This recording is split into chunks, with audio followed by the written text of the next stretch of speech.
La mañana del 22 de diciembre de 1997, un grupo de indígenas tzotziles de Acteal, en San Pedro Chenaló, Chiapas, se encontraban haciendo oración en una ermita de la comunidad. Era una mañana tranquila, sin presagios, con esa luz intensa y melancólica que solo se encuentra en los últimos días del año. Acteal es una pequeña localidad inmersa en los altos de Chiapas, rodeada de cerros y cubierta por océanos de nubes en lo más profundo del sureste de México. Los tzotziles oraban en el medio del silencio de la mañana, ajenos a la bruma de insidia que bajaba de las montañas. No había nada que temer. Alrededor de las 10 de la mañana, la nube de tormenta de un grupo de hombres armados apareció de pronto en la borrasca del amanecer. Eran cerca de 60 desconocidos vestidos de negro hasta las cejas, llevaban armas cuyo uso era exclusivo del ejército, y se dirigieron con precisión de tropel a la ermita donde los indígenas murmuraban sus oraciones matutinas. Los hombres de negro desenfundaron sus armas e irrumpieron a mansalva al recinto,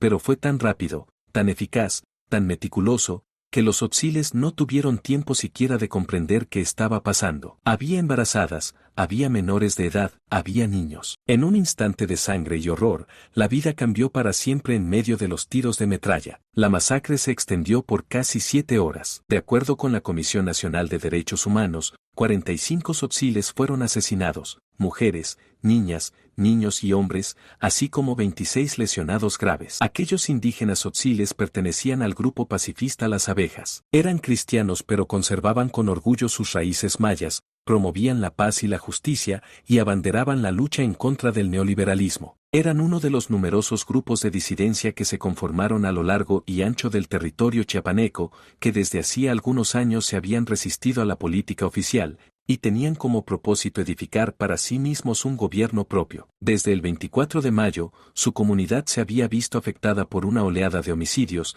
desapariciones y amenazas legítimas perpetradas por el gobierno mexicano, que pretendía desarticular la organización indígena con los recursos del miedo. A lo largo de 1997 cientos de personas decidieron desplazarse ante estos actos de violencia, pero la realidad para muchos otros tzotziles era que no tenían ningún lugar en el mundo a donde ir, y tampoco veían viable abandonar la tierra que los había visto nacer y donde habían vivido desde siempre. La razón por la cual el gobierno mexicano, encabezado por el presidente Ernesto Zedillo, estaba afanado en suprimir con fuego y sangre a las organizaciones independientes indígenas, respondía a razones mucho más amplias. Había sido una década convulsa, de tensiones interminables e incertidumbres políticas. El 1 de enero de 1994, 3 años antes de la masacre, y el mismo día que diplomáticos solemnes celebraban el Tratado de Libre Comercio de América del Norte, México inició el año nuevo con el levantamiento armado del Ejército Zapatista de Liberación Nacional. Eran un grupo numeroso de indígenas guerrilleros,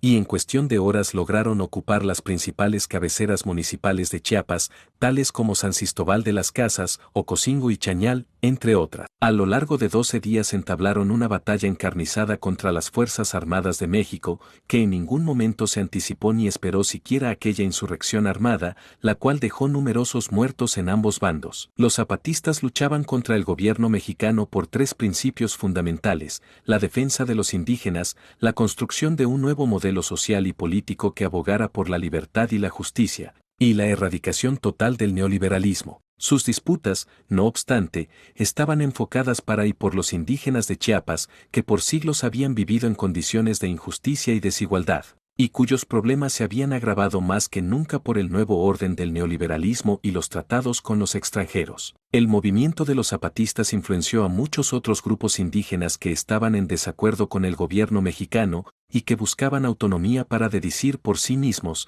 Las Abejas fue uno de estos grupos. Las Abejas se encontraron atrapadas en el fuego cruzado entre el gobierno mexicano y su lucha impenitente contra los zapatistas. Si bien las Abejas no coincidían ni abogaban por la vía de la violencia, sí preferían para sí mismos un gobierno propio e independiente, autónomo, donde los únicos que decidieran fueran ellos mismos, y para sí mismos. La cuestión, no obstante, radicaba en que el gobierno mexicano estaba empleando todos sus recursos en erradicar hasta la raíz cada uno de los focos de insurrección en el territorio de Chiapas. Estaban decididos a no tocarse el corazón. Para ello, empleó toda una lógica guerrillera en la que entrenó a civiles y los convirtió en paramilitares. A cambio del asesinato y el caos, estos civiles instruidos en las artes de la muerte eran condecorados con terrenos, pensiones mensuales y demás gratitudes concedidas de la mano directa del gobierno. Una vez entrenados, mandó su tropel de la muerte a las cumbres montañosas de Acteal, donde los otziles oraban sin importunar a nadie, con el propósito de que no se unieran a los zapatistas,